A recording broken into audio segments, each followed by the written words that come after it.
Hello អ្នកគ្នាថ្ងៃនេះគឺមកសន្សំលុយជាមួយនឹងនាងខ្ញុំគឺស្បែកចំតាមួយថ្ងៃគឺញ៉ាំតែ1000ទេចង់10ថ្ងៃគឺ10000អំបងនេះដូរលុយមកហើយយាយនេះឈប់អ្នកគ្នាចាំផ្លែសិតជំរាបលុយវាមកញ៉ាត់អូខេឥឡូវអ្នកគ្នាហើយនេះគឺនេះយើងមាននេះដាក់ក្តារ10000នេះដាក់ក្តារ1000នេះដាក់ក្តារ10000ណាជាសហេតុជាមួយនេះដាក់ក្តារ10000តោះឥឡូវយើងមកដាក់លុយទាំងអស់គ្នាយើងគឺមានតែនេះ10ថ្ងៃ10000ណានេះ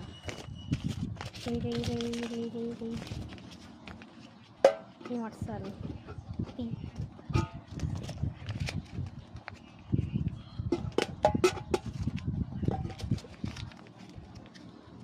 គឺយើងលឿនបន្តិចខ្លាចអន់ចូលមក